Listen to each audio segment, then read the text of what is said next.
Bienvenue dans ce nouvel épisode de Entreprendre avec succès. Aujourd'hui, nous allons aborder un sujet fascinant, l'influence de la chance et du risque dans nos vies, notamment sur le plan financier.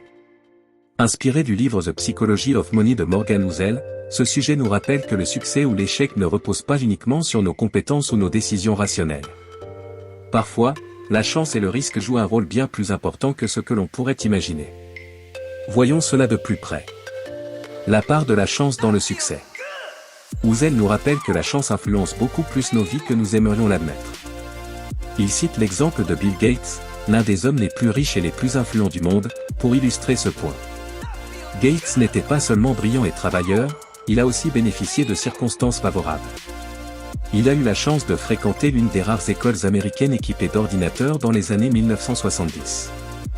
À une époque où l'accès à cette technologie était extrêmement rare, cela lui a permis de développer des compétences que très peu de personnes pouvaient acquérir. Si Gates n'avait pas eu cette opportunité, serait-il devenu le même Bill Gates que nous connaissons aujourd'hui? Peut-être pas. Ce n'est pas pour dire que son succès est uniquement dû à la chance, mais pour reconnaître que des circonstances extérieures peuvent influencer nos trajectoires, même pour les personnes les plus talentueuses. Le rôle du risque dans les échecs. À l'autre extrémité du spectre, il y a le risque, qui peut contribuer aux échecs, parfois de façon imprévisible.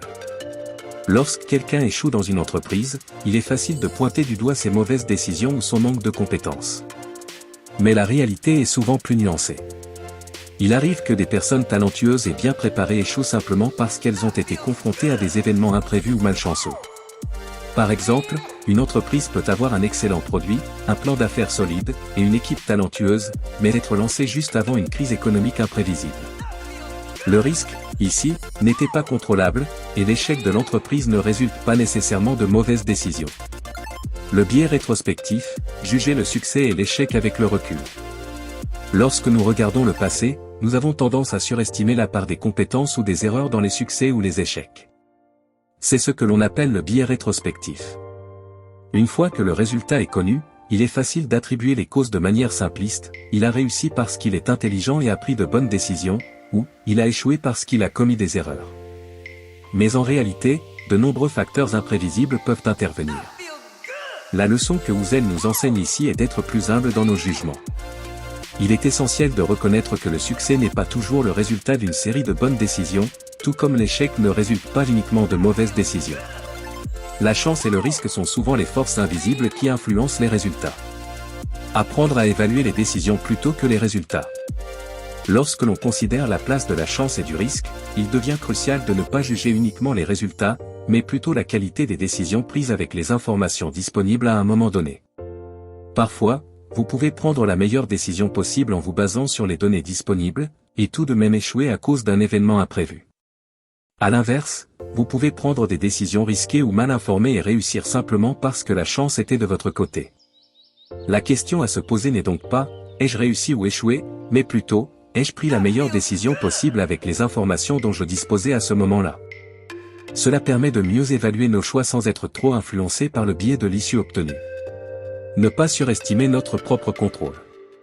Une autre leçon importante de ce concept est de ne pas surestimer le contrôle que nous avons sur les résultats. Les marchés financiers, par exemple, sont remplis d'incertitudes. Même les investisseurs les plus expérimentés ne peuvent pas toujours prédire avec certitude ce qui va se passer. La vie elle-même est pleine de variables incontrôlables, et nous devons l'accepter. Cette prise de conscience ne signifie pas que nous ne devrions pas chercher à améliorer nos compétences ou nos connaissances. Au contraire, il est important d'agir de manière proactive et de faire de notre mieux pour réussir. Mais il faut également admettre que certaines choses ne dépendent pas de nous, et savoir lâcher prise sur ce que nous ne pouvons pas contrôler. L'humilité face au succès et aux échecs. Comprendre le rôle de la chance et du risque nous amène à développer une attitude d'humilité. Lorsque nous réussissons, il est facile de s'attribuer tout le mérite. Mais reconnaître que des facteurs extérieurs ont pu jouer en notre faveur nous permet de rester humble et d'apprécier davantage notre parcours. Cette humilité est précieuse, car elle nous pousse à rester vigilants et à ne pas nous reposer sur nos lauriers. De la même manière, lorsque nous faisons face à un échec, nous ne devons pas être trop durs envers nous-mêmes. Parfois, les circonstances ne sont tout simplement pas de notre côté, et cela ne remet pas en question notre compétence ou notre valeur. L'important est de tirer les leçons de l'expérience, sans se laisser abattre par un échec qui pouvait être inévitable. Prendre conscience du rôle du hasard dans nos vies. En fin de compte, comprendre l'influence de la chance et du risque nous permet de mieux naviguer dans l'incertitude de la vie. Cela ne signifie pas que nous devrions abandonner nos efforts ou compter uniquement sur la chance, mais plutôt que nous devrions accepter la part d'incertitude inhérente à chaque décision. Il est utile de considérer nos succès comme le résultat de l'effort, de la compétence et, dans une certaine mesure, de la chance. De la même manière, il est important de voir nos échecs comme des opportunités d'apprentissage, et non comme des marques d'incompétence ou de manque de valeur. Pour conclure, la leçon clé de Morgan Housel sur l'influence de la chance et du risque est de développer une vision équilibrée du succès et de l'échec. Ne jugez pas trop sévèrement vos propres résultats ou ceux des autres, car il y a souvent des facteurs invisibles en jeu. Restez humble dans vos succès, apprenez de vos échecs, et gardez toujours à l'esprit que tout ne repose pas uniquement sur des décisions rationnelles.